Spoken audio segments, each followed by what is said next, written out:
Perspective on Florida Gateway College Television is sponsored by Nutrien. Nutrien, feeding the future.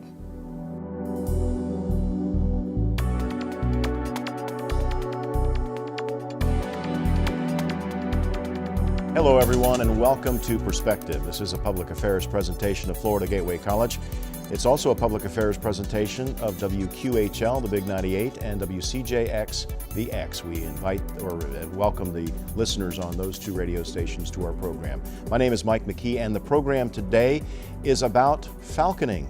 And we have a special guest. We have actually three special guests. We have Kitty Carroll, we also have Winston and Elwood, and we're going to talk about the practice of falconing and the practice of handling birds of prey, which will be on display at the Alligator Lake Spring Festival coming up on the 14th. We'll do that when we come back. Don't go away.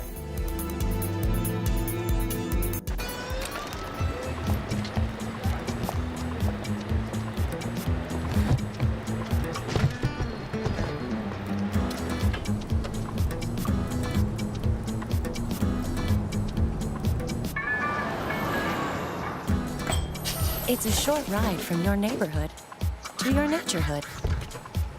To find a neighborhood park or green space near you, visit discovertheforest.org.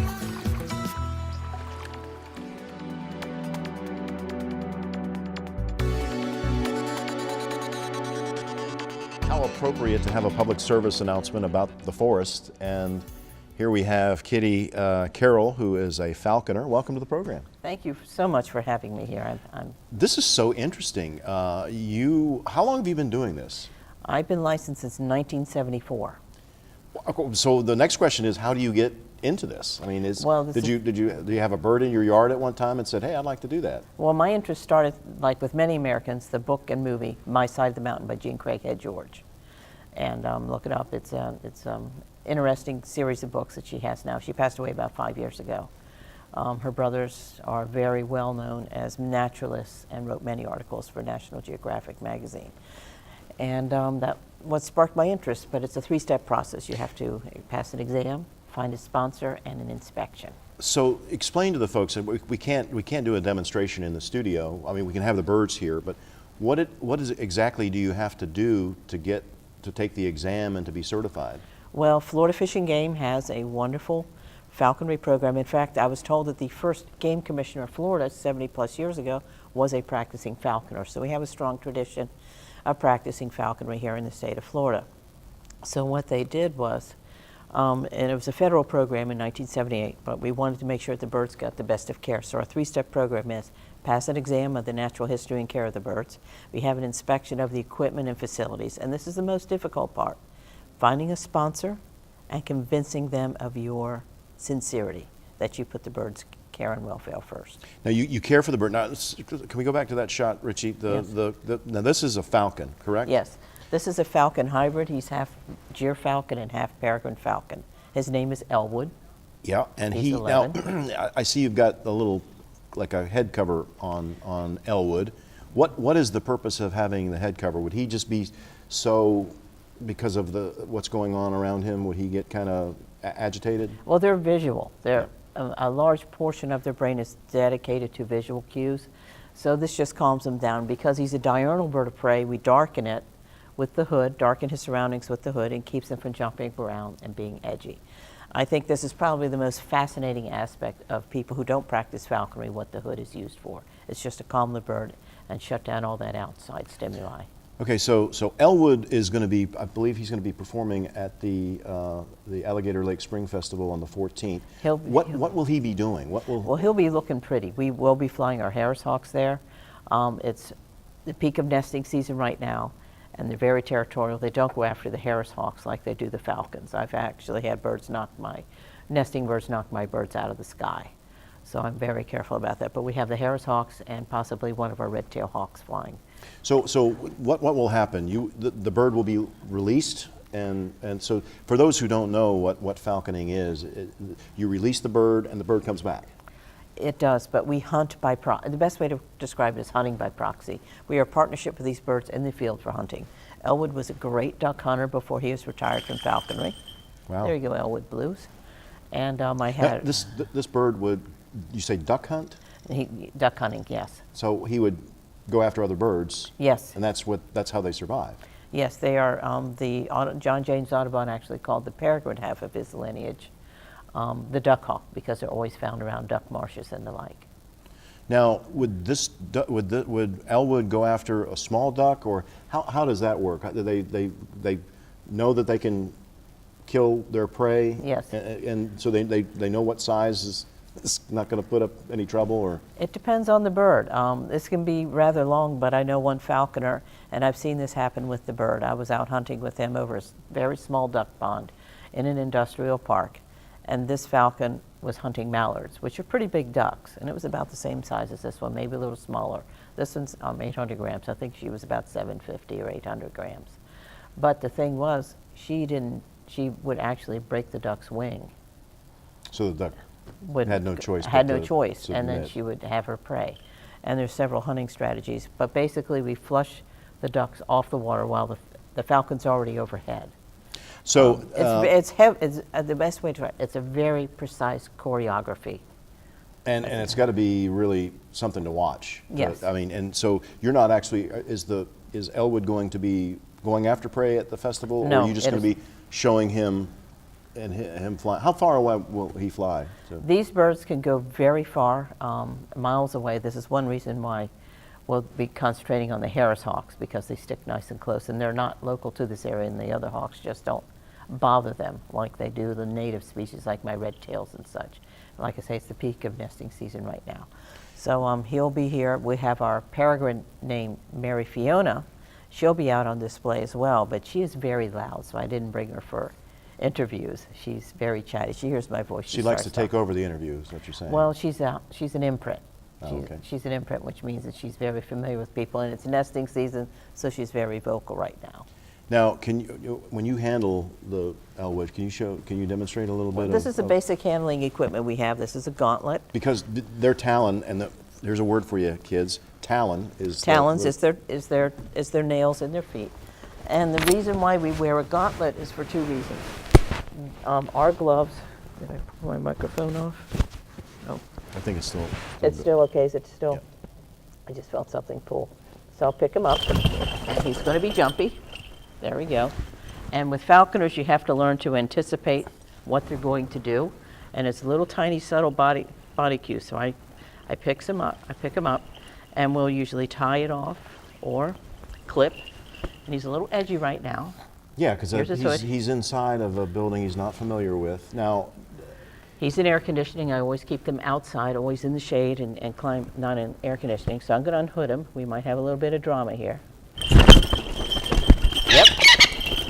Yep, a little bit of drama. Come on. There we go. Hey, Mr. Drama. There we go, handsome. Now And he's that very is a pretty bird. Oh, he's gorgeous. Can we zoom in? I mean, I'm looking at the face of this bird, and for those of you who are listening on radio this morning, I'm sure that wasn't a very pleasant sound, but what she actually did is took the little shroud off the bird's head. When you're doing your discussion with the kids, or even like what we're doing now, this is a wild animal. Yes, it is. And I don't think people realize that. Nope. That this is. You're not being very good today, Elwood. But it is springtime. They have the hormones raging through their system. And anytime I go out and hear my voice, they go into full breeding display mode, chippy chop. They have a certain vocalizations they do. And come on, handsome. Come on. Now, how long have you had this bird? I've had him since '07. So you and he have had a bond. Yeah.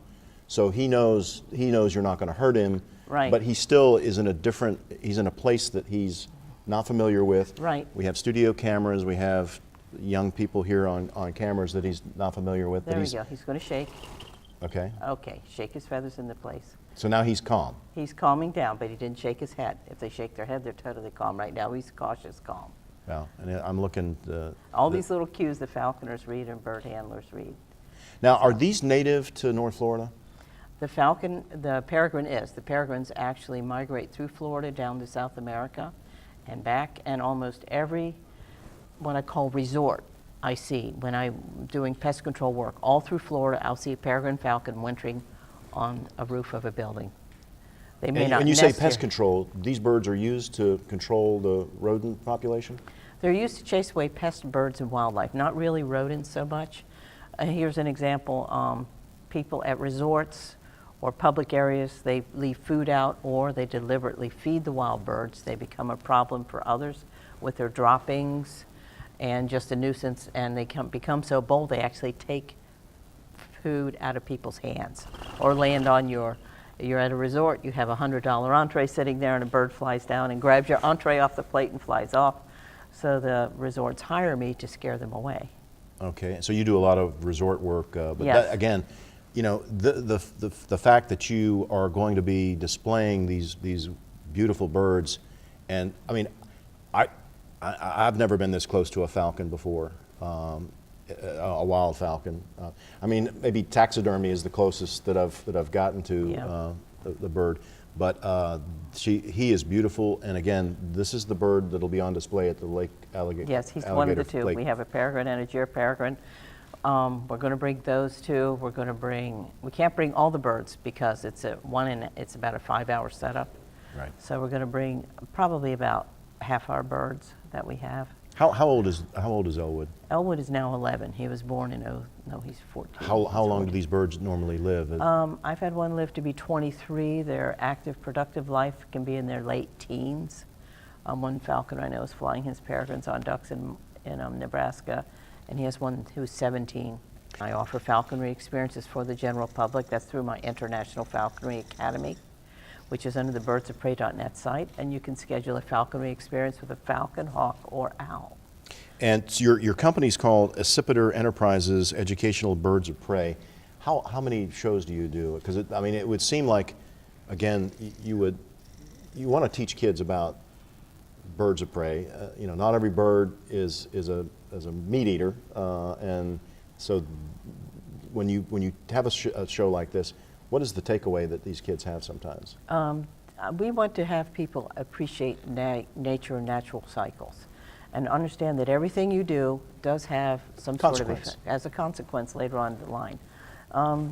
Simple things like throwing trash out on the side of the road attracts owls and hawks to the side of the road because they eat the rodents, they eat the trash, and we have over 60,000 birds of prey killed each year and crippled on our highways. So little consequences like that. People who have a rat problem around their property, they put out rat poison. Well, those rats and mice get eaten by the birds of prey and they die. Secondary poisoning. Now, So there's always consequences. When he just did that, he shook all over. What was he doing? What was he? He's straightening his feathers out. It's like combing your hair. He straightens his feathers out. He wants to look good for the television. Yeah. Well, they feel uncomfortable when they're not in place. And he just had like I said, it's springtime. Oh, you just saw me pick up the hood. Yeah. So he's having one of those moods. Yeah, Come on, Elwood. Come on. And again, the bird Highly is intelligent. People will probably think the bird is. You can sit is right being here, hurt, no but hood, okay? The bird is not being hurt here. No. He's just trying to get. He He's doesn't ha- like that little. Well, he hasn't worn it in a while. I've been working a lot of hours. I'm also a substitute teacher, Okay. and in mainly Suwannee County. So I've been putting in a lot of hours. So he's been kind of sitting in his mews, kind of quiet right now because it's springtime too.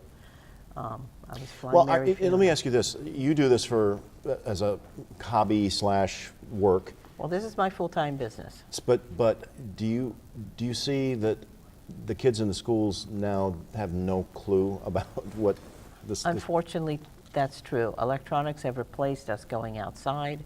There's a whole movement called the Children in Nature Network to address this issue. A wonderful book by Richard Louv. He started this entire movement, and it's called Nature Deficit Disorder, where our kids are disconnected from nature. Behavioral issues appear because we don't have that natural cycle. And it is an actual condition now called Nature Deficit Disorder. It's a fascinating book called The Last Child in the Woods, Saving Our Children from Nature Deficit Disorder. Came out in 2008. And it's starting a quiet movement to get our kids back outside and away from so many electronics. Well, and this Alligator Lake, and Jackie should be commended for putting this festival on because she is actually exposing people to falconry, to nature birds. I know that we had a couple reptiles on here And we're also being exposed to different plant types that are natural Right. to Florida. And again, she explained that if certain plants are not there, certain birds or bugs don't come, which birds feed on, and so you can really screw up nature if you're not careful by planting exotics and things like we all know about the snakes down in South Florida that have Yeah. overcome the Everglades. I'll tell you what we're going to do. This is a very interesting program. We thank you for listening on Thank you so much. WCJX and WQHL, and we thank you for watching on Florida Gateway College Television. We're going to take a quick break. We're going to come back and we're going to look at a screech owl, which is extremely cute, and we're going to do some more talking about the Alligator Lake Spring Festival and Kitty Carroll and her falconry. We'll do that when we come back. Don't go away. In need of a slowdown? Hello, I'm Dr. Spruce. Did you know all those green shapes on maps are parks and forests? It's true. Visit discovertheforest.org and plan to visit a park or forest near you, instead of just wondering what it would have been like. While the word forest might make you think of distant lands from far, far away, please note parks and forests are closer than you think, which means things like beautiful scenery, fresh air, and family time are also closer than you think. Welcome back to Perspective here on Florida Gateway College Television, and welcome to the listeners on WQHL, the Big 98, and WCJX, the X. This is a public affairs presentation for those radio stations as well. My guest on the program today is Kitty Carroll. She is a falconer, and she will be displaying falconry at the Alligator Lake Spring Festival coming up on April 14th. We've had Elwood, the falcon, which has got his little shroud on, so he's calmed down a little bit. But Kitty, you brought another bird of prey. This one's a little bit smaller than you would think a bird of prey would be. This is a screech owl. This is a screech owl. Her name is Winston. She was found by a kind human when she had fallen out of the nest. This little ball of fluff, looked like a little cotton ball, and he raised her up. And she needed to be rehomed to a falconer. And so we have her. She's an imprint. She's too tame to release. It's basically why we have her. And screech owls come in three color phases. She's the gray phase, which matches the bark of the tree, of the oak trees here. Then we have a brown phase. Then we have a beautiful red phase, which we will have on display at the Alligator Lake Festival. Now, this bird is beautiful. You know, for some people, they've never seen one of these because they're not normally around people. They are, surprisingly enough, around people, but they're very secretive and very quiet. You can put up nest boxes for these delightful owls. They have a wonderful call that they do at sunset. It's a trill, a little whistling trill, and you can go to All About Birds and look them up, and they have Birding by Ear section where you can actually listen to the calls of the owls. All About Birds is by Cornell University. And little Winnie here, she loves to hide in her box. So she feels very vulnerable right now being out in the open. And is that because the falcon is the natural? Yes, basically everything eats screech owls in the daytime. So they feel very vulnerable. She's calming down a little bit now. Her body language is telling me that she's calming down a bit. She doesn't feel quite so vulnerable. And hey, Winnie. Can you bring her over and? Yes, I'll come get her. Just come on, sweetheart. I have a safety system here. Come on. Come on, Winnie. Come on, sweetheart. Come on, step, step. She's kind of going up, up. You're moving me. You're moving me a little closer to that large falcon, which makes me a bit nervous. Wow, this is a beautiful bird. I mean, when you, and that's as big as she's going to get. She's full grown. She's about 170 grams. And there are other species of owls that get much bigger. Yes, we have barred owls, which are very common in this area. They have the famous "Who Cooks for You All" hoot. They also have a laugh that sounds very human. And we'll have one of those, or we have some other folks with birds that we'll be bringing them. The barred owl. We have the great horned owl, which has the hoo hoo hoo type of call, which are also in our area. And then we have the barn owl, which is in decline because we don't put up the old buildings and the like that they used to nest in because they're perfect for rodent control. Barn owls are not territorial like other owls. They're only limited in their numbers by the prey base. So there's a program called Raptors Are the Solution, started in California, and it is to encourage people to put up nest boxes and perching platforms for birds of prey rather than put out these rat poisons, which have terrible consequences. Yeah, not only for other animals, but it's just not good for the ground, or, you know, if you put poison on the ground, poison's going to get eventually gets into in the water system. It gets into the system. And is that part of your talk, is that you want these birds of prey as part of the ecosystem to make everything, I mean, there's a reason for everything. There's a reason, is she making that noise? She's making that noise. She has this wonderful little call. This is a greeting call.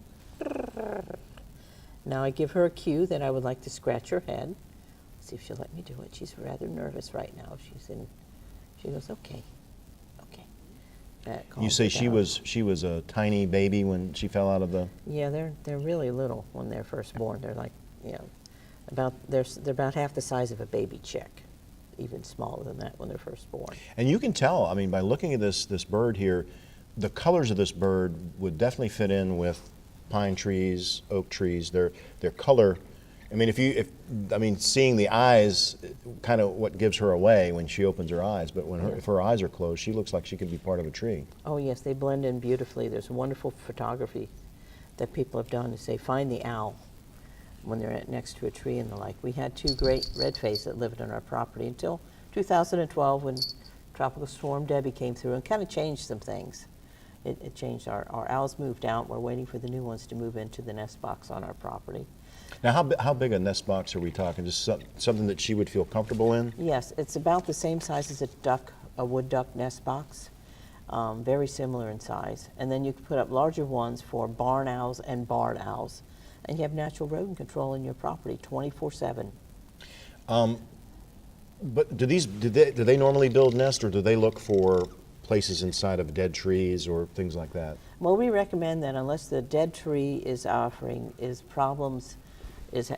danger to your community or danger to your property, leave it up. Let wildlife live in it, because those dead trees are definitely not dead, from woodpeckers eating the insects in it to the owls and other animals nesting in it. So if it's not a dangerous tree, we recommend that you leave it up. And the Florida Wildlife Federation is an excellent organization. They're part of the Backyard Habitat Program, and this is not only for large landowners, but even communities and people like who want to put up a butterfly and hummingbird garden, what I call a container garden, on their condo porch. Our philosophy is habitat is everywhere, and you can make your part of your community or your home as part of that habitat as well, friendly for wildlife. Now, you're going to be doing, these birds will be on display at the Alligator Lake Festival. Yes. Elwood will be doing some demonstrations, but you're going to be available to answer. Oh, wow. Now, what was that? She's just vocalizing. She's an imprint, so she's just letting us know what she's thinking. You have to know what that little trill means. And so I don't know whether anybody could hear that, but it was kind of She like, has a it was like a, I yeah. call it a trill. Can you say something, Winnie? She never does it in the microphone. when she say screech, is it because they screech? They have a little, she'll go, ooh, ooh, ooh. That's one of her calls. The trill, the evening trill, when they call each other is what I hear most of the time. They kind of sound like a horse's whinny as well. So when folks are there to, there she's doing it again. I guess when I move my hands, Yeah. maybe that she's seeing that. But they'll be able to ask you questions. Oh, They'll be yes. able to hear. Yeah, that's That wonderful little noise That's she a little makes. neat, and I think it may make people think about the nature differently. Yes. If they hear her say, you know, I've heard that in my yard, then they may have one of these owls in Yes. their yard that they're not aware of. It could be. There's lots of wildlife. Red-shouldered hawks are very common in this area. You know, they are very vocal hawks. The red-tails have a whistling type call.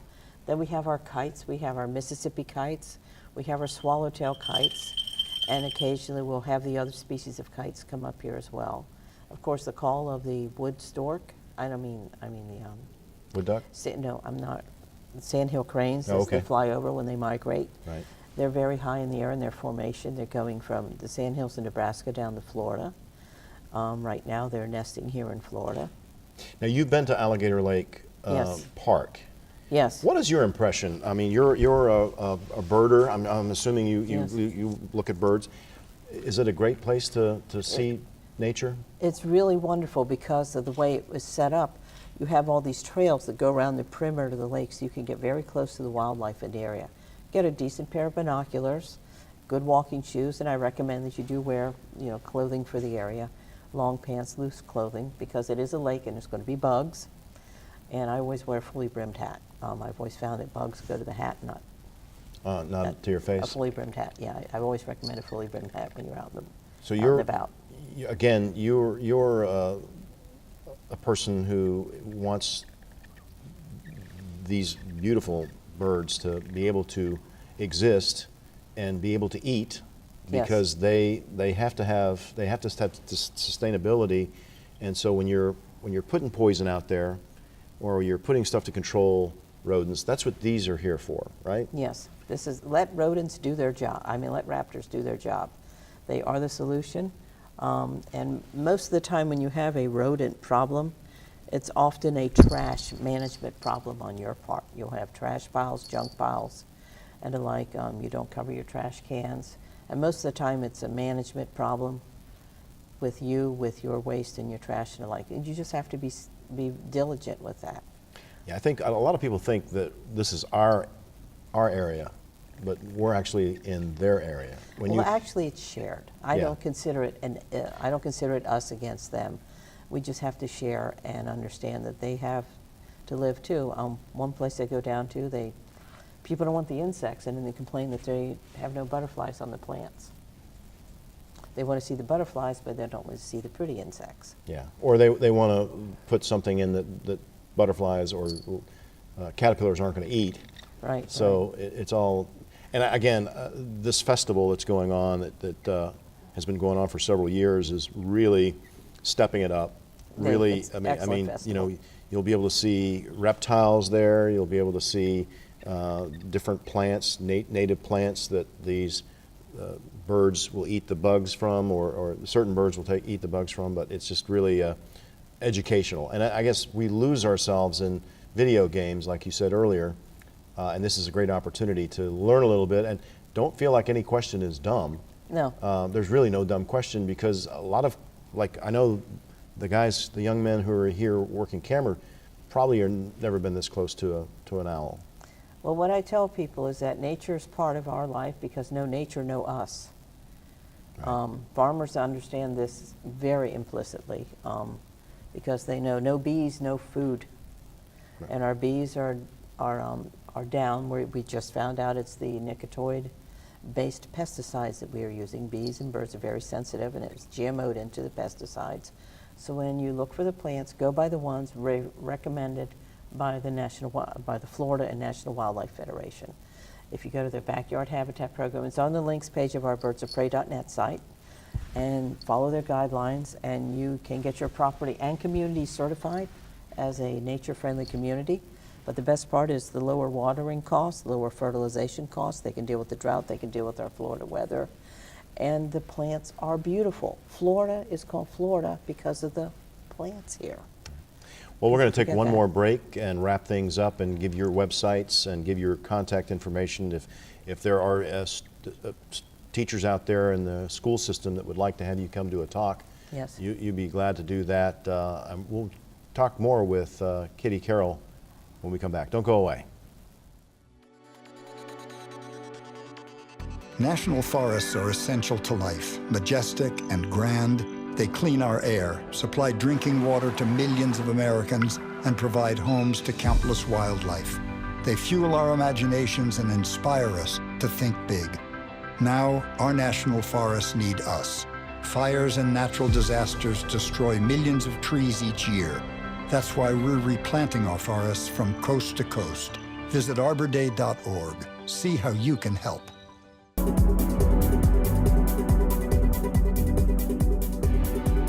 Welcome back to Perspective. Lots of things going on at the lake on Saturday, April the 14th, at Alligator Lake Park off its Old Country Club Road.